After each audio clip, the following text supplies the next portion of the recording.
This is Douglasville City Manager Bill Osborne for another edition of On the Agenda. Seems like it's been only a few months that I did a couple of On the Agenda programs concerning the very inadequate facilities in which our police department has had to operate for many years in downtown Douglasville in several buildings. Actually, though, when I went back and looked at the list of programs, it's been really 2.5 years since we did those On the Agenda programs.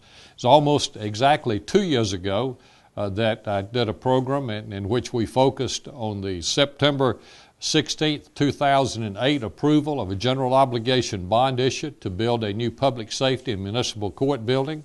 Had the voters not been gracious enough to approve that GO bond issue, as we move into 2011, I'm sure our police department would have been looking at continuing in those same inadequate facilities for some time to come. But fortunately, though, that's not the case. And we're looking at moving into a brand new building that will provide our department and municipal court with excellent facilities. We will be talking about that today. You know, each year at the start of the year, I do a top 10 list for the city of Douglasville. And back for 2008, the number one event in the city of Douglasville, in my opinion, was the voter approval so that we could move forward and build this new public safety facility. Then in 2009, number 4 on the list was the fact that we actually had it under construction. Now, my next On the Agenda program will include certainly an item on the completion of this facility, but you'll have to wait till the next program to know where I rank that. But today we plan to talk with a couple of men who are in our police department. We want to get their perspective and what they feel about moving into the new building and what that will mean. And my first guest today is Police Chief Chris Womack. And you know, anytime you say to the chief something about the new building, you get a big smile and a lot of enthusiasm as he talks about it. And Chief, that's understandable considering what you and the men and women who work for you have had to put up with for all these years. So it's great to have you here today, and I know you're anxious to say something good about the building, and I'm not going to keep that back anymore. In a few words, just tell us how you feel. Well, thank you for having me here on your show today, Mr. Osborne. Right. All I can say is what a tremendous blessing that the Douglasville citizens have stepped up, getting us in a new police facility. You know, reflecting back, listen to your words there, I remember, I guess I've been here a couple of years, and I was down in the patrol room one day, and I saw on the wall where it said, CC was here, 1842, and I always wondered, was that Christopher Columbus down there? But no, it's been a long time coming. We've worked on this for a long time, and you know, it's really neat that, and I can say too that I knew it was going to be a grand facility, but it's even nicer than I anticipated being. It's really something Douglasville can be proud of. Right. Well, you know, our police department, as long as you've been with the department, and that's going on a long time now, we've been in downtown buildings that were never designed to accommodate a police department operation. And not only that, but I know when I became city manager, everything was kind of crowded in the police station. I think we now had 7 buildings in the downtown area, so you've got personnel scattered all over the place. And the idea of being under one roof so that you've got all of your manpower together, the idea of not having inadequate space and certainly not the best of conditions in which to work, it's going to make it a lot easier on the department. And you know, for the public, I think people who have to come to the police department for whatever purposes, sometimes now I know they may have to go to more than one building. So I think that's going to be nice both for the public, and hey, we'll even have parking available for them. Yes, we will. So one-stop shop for us. Right. So you know, I know that on your own city TV program, Police Beat, you've told me that you're focusing on what the new facilities are going to mean to the public, not only people who come to the big building or the main building, however you would identify it, but we'll also have ancillary building of about 18,000 square feet that will have a lot of community-based activities in that. Don't want to steal thunder from your own program, but just give us a brief view of how you think the public's going to be better served by the facilities that we're moving into. Yeah, I'd love to do that. And one thing I'd like to say is I know I was just meeting with a couple of my staff before I came down for the show today. Another thing that we do that we pretty much have going year-round now is our Youth Against Violence program that my partner, Deputy Chief Gary Sparks, is in charge of, where we're running 10-week sessions and usually somewhere between 60 to 75 students per session in there, and that's just been a tremendous success. Another thing that we've done for years here in Douglasville is our Citizens Police Academy, and this new facility is really going to be able to accommodate those folks when we come in and take them through the different divisions and show them exactly what their police department does on a day-to-day basis. So that's a couple of ideas of things that we have going that this facility is going to give us. You know, up until this point, we've never even had an actual classroom to be able to teach out of. Right.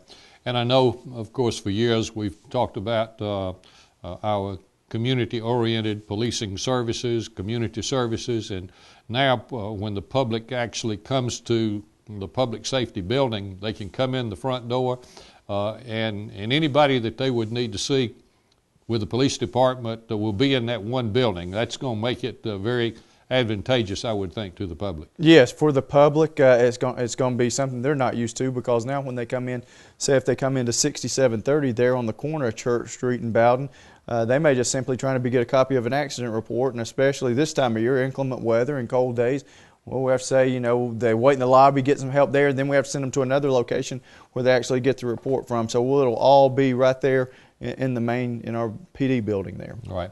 You know, sometimes we know that people don't keep straight between the city police department and the county sheriff's department, and we do work very effectively together, which is a credit to you and to Sheriff Miller. But you know, we will have, I think, about 6 holding cells for prisoners who are brought over from the county jail for municipal court. But what we'll have in your new facility will be all of your department and the municipal court. And of course, the Douglas County Sheriff's Department, they're building a new facility, just getting started. There'll be a couple of years before that building is completed, and that will be where the county jail is located.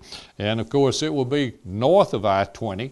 And of course, until that building is completed in a couple of years, the Sheriff's Department and the jail will be located where it is now on Church Street in downtown Douglasville.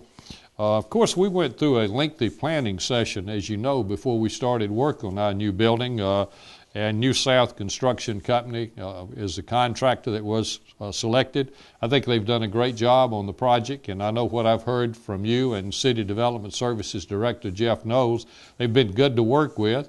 And I think what we will end up with is not only a building that's going to look real good, that does look real good, but will be very functional for the city. We're building for the next 20 to 25 years.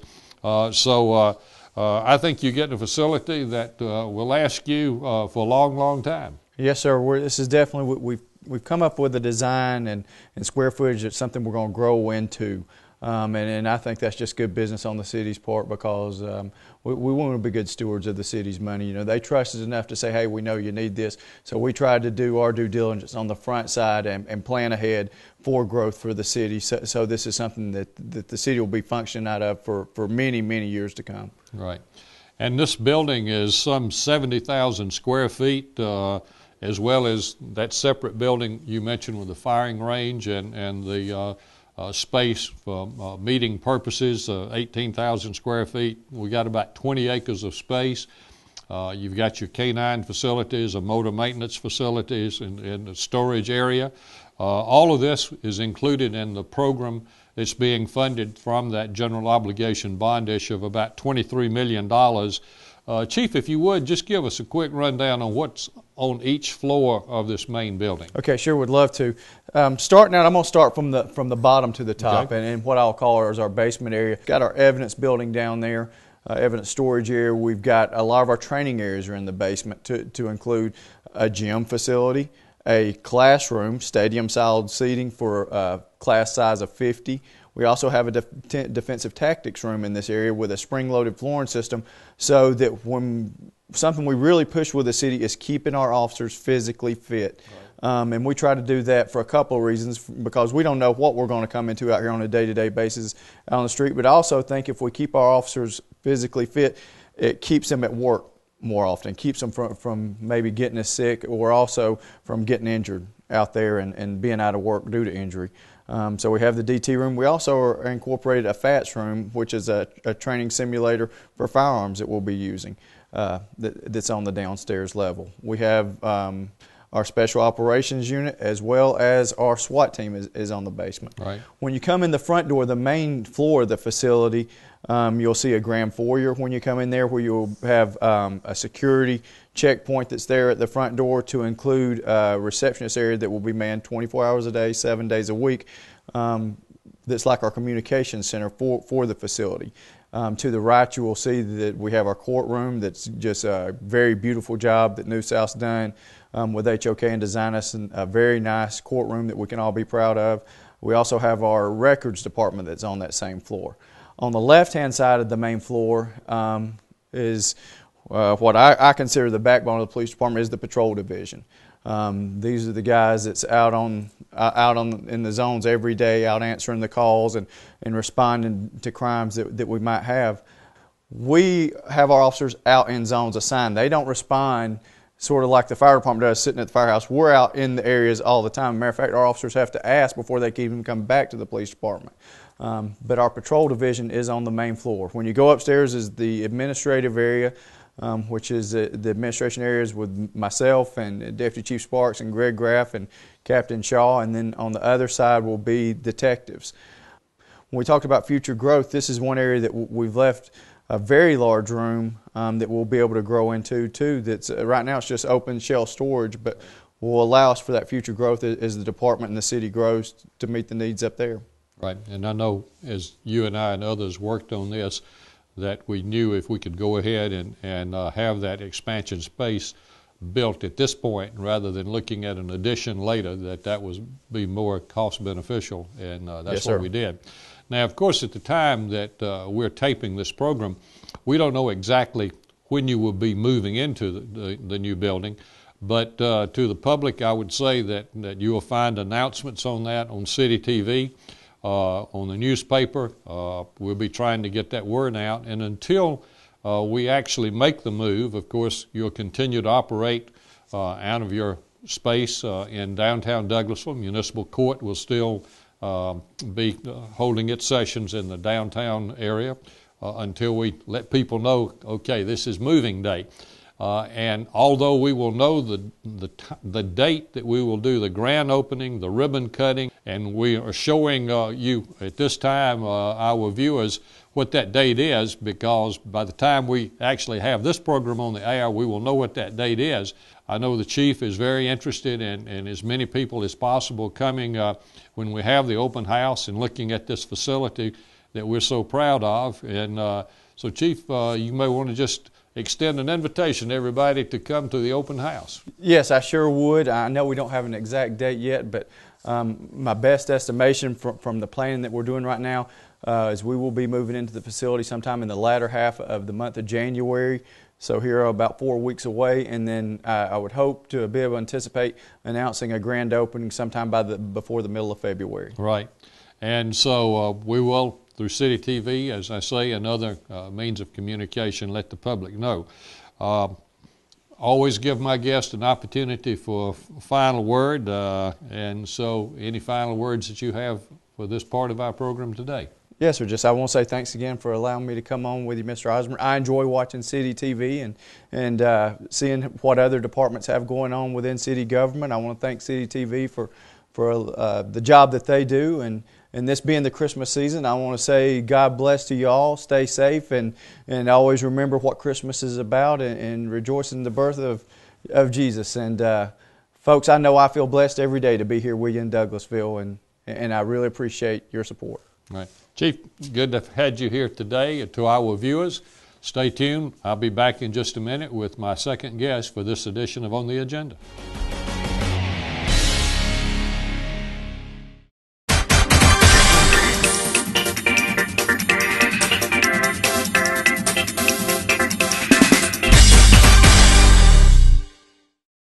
Well, welcome back to the second part of this edition of On the Agenda. And as promised, I have another special guest from the police department, Detective Ed Reese, who is the head of our crime scene evidence unit. Detective Reese, it's a pleasure to have you on the program today. Thank you, Mr. Osborne. Appreciate it. Happy to be here. Well, before we talk about your work on the crime scene evidence unit, you have another assignment in the department, and you head up our color guard. I think you and the other officers who volunteer to be a part of the color guard do a great job for us. I know when we had the recent Christmas parade the night of December the 3rd, I had several people to tell me how sharp our color guard looked. It was the first time you had worn your winter uniform, I believe. And I know it was a lot different than being in front of the parade on Independence Day in that hot July sun. But just tell us a little bit about the color guard. Well, first of all, it's an honor.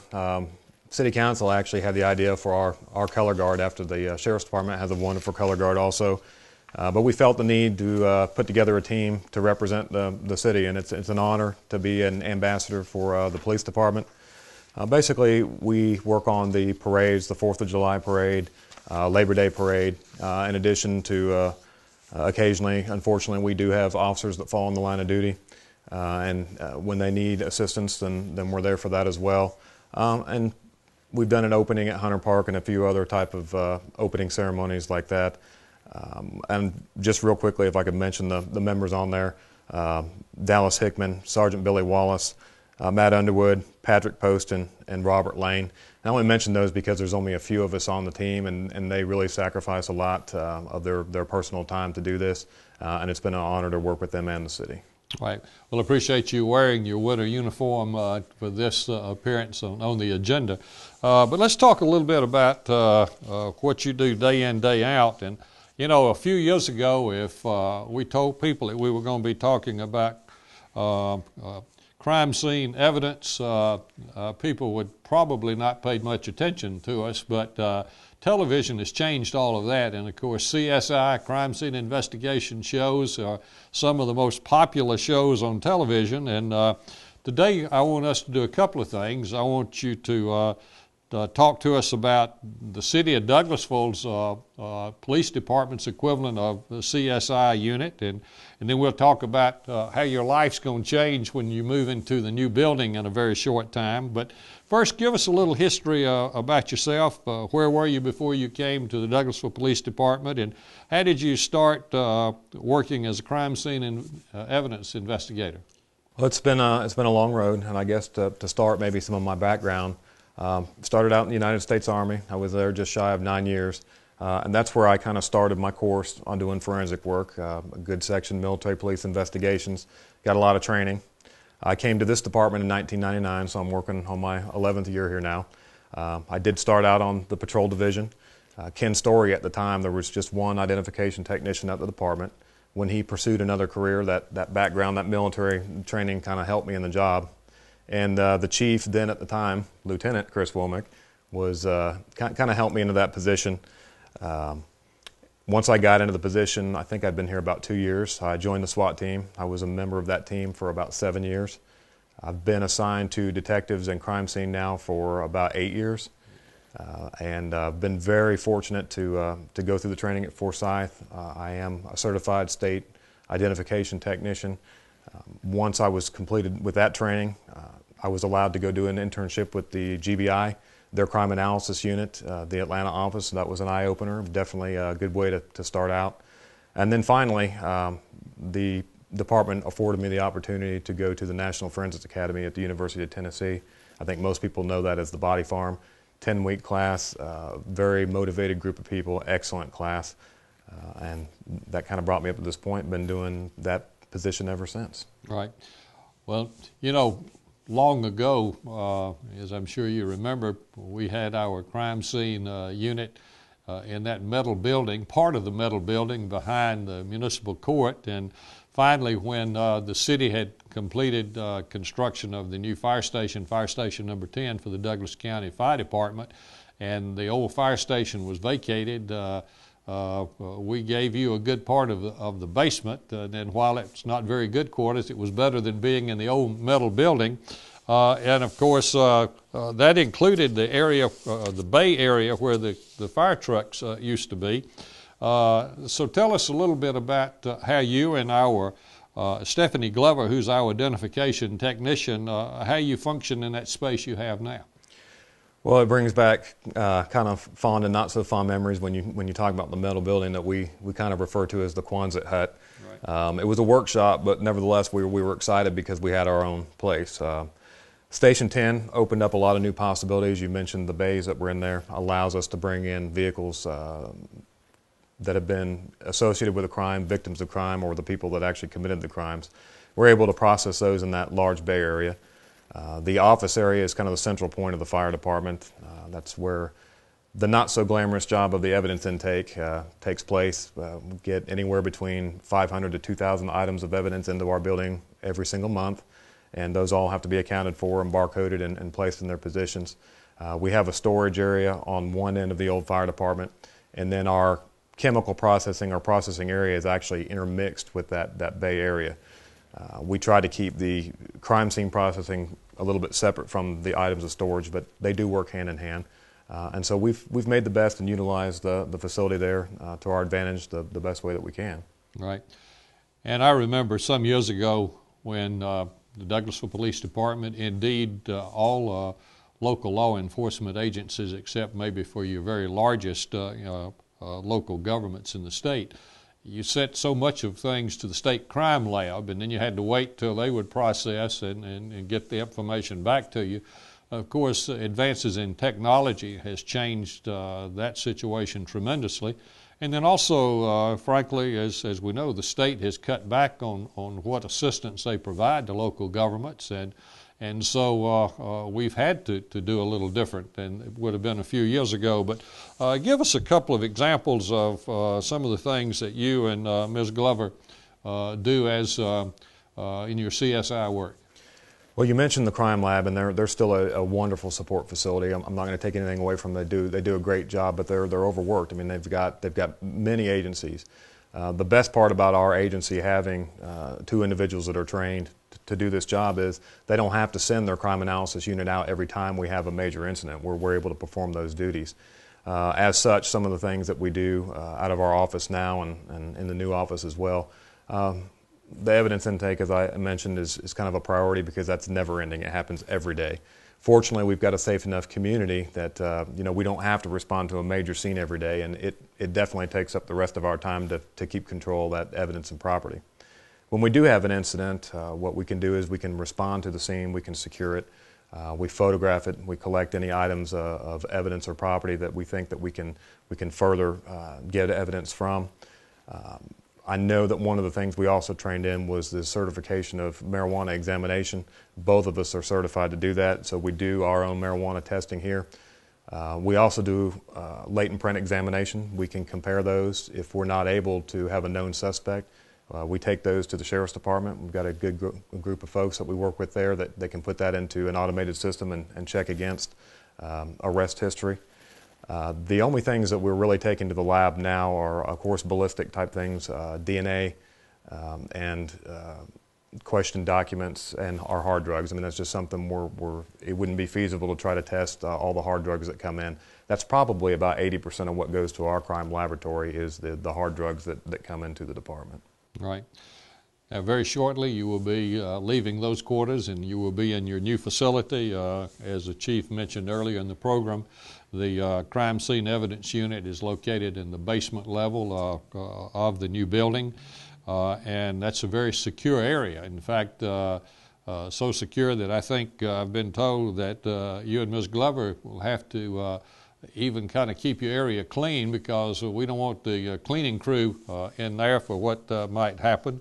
And I know a few weeks ago we took the elected officials, myself and a few other people, and we went through the department and including the area that you will be in. And while that space was vacant at that time, just tell us what will be in the crime scene evidence unit space in the new building. Well, we set up our intake area for the officers. The first area that you would notice, and by the way, you're correct, the public's not going to probably notice any of this, and by way of basement, that was probably the obvious choice for security reasons. So the public's not going to have access to this area, but our officers will still have 24-hour access to our drop facility. That's where they actually place their items of evidence into a secure area. And we have an intake area to pull that in, and a majority of the space downstairs is dedicated to separating those items of evidence for control and security purposes. Firearms room, a separate cash and jewelry room, a separate hard drug room. So you're going to have security measures within security measures, to continue that chain of custody that's so important for court purposes and also for when we process. The part that I'm sure we're all most excited about, or at least the two of us when I say we're all, is our processing area. New South has just done an excellent job, and we were fortunate enough that the chief and also New South kind of sat down with us, took a good look at what we were operating with. They spent a lot of time allowing us to pretty much set up the area the way that would be feasible for us. That processing area has got state-of-the-art vent fuming systems where we can mix our chemicals for certain evidence processing. We've got a dedicated we used to be a dark room, but now it's a digital dark room, I guess.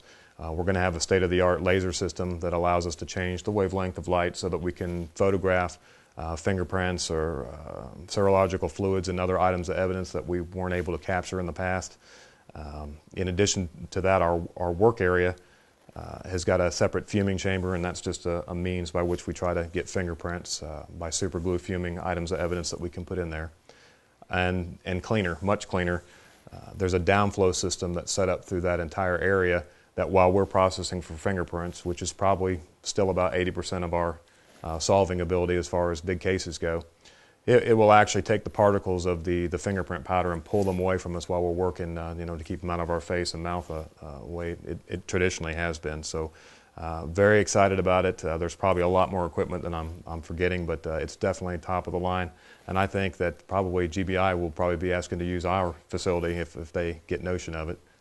Right. Well, that's an impressive situation that you've described, and delighted that you and Ms. Glover now will have these facilities, and certainly what the two of you do is a great aid, I know, in the overall work of our police department to keep our community safe. Now, Detective Reese, just don't get any idea of joining the cast of CSI Miami or CSI New York or whatever, because those only shows. You're doing it in real life here in Douglasville.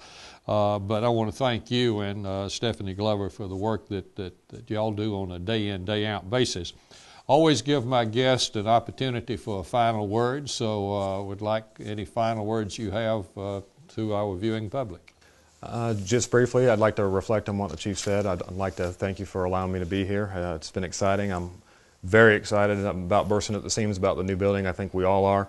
I just would like to reflect the job that I've got is a dream job. It's wonderful, but the backbone of the department still is the patrol division, and I just want to show my appreciation to them. I worked patrol, spent long hours. I know the hours they keep. I know that they're out there protecting the community, and they're the ones that make my job possible. I consider myself a support element to the patrol division. Very excited about the group of people that we have working for us, as well as our supervisors, and just very excited about getting it in the new building. And again, I think we're blessed also to have this. A lot of officers spend their entire careers without ever getting into a building of this manner, and I know a lot of my predecessors wanted a new department, and it's finally here, and it's almost surreal. So again, I appreciate your time. Right. And I thank you for having me here. Well, Detective Reese, great to have you. And to our viewers, thank you for joining us today. Don't forget now, we're showing on the screen again the date that we will have the open house, the ribbon cutting, the groundbreaking, and jot that down. And I hope as many of you as possible will be able to come and see this new facility. You've heard from the Chief and Detective Reese. You see how excited they are, and all of us are just so thrilled to have this new public safety municipal court building. This is Bill Osborne, City Manager, signing off for this edition of On the Agenda. Don't forget to join me next month when I'll tell you about the top 10 events in Douglasville in calendar 2010. Have a great day. Merry Christmas. Happy New Year.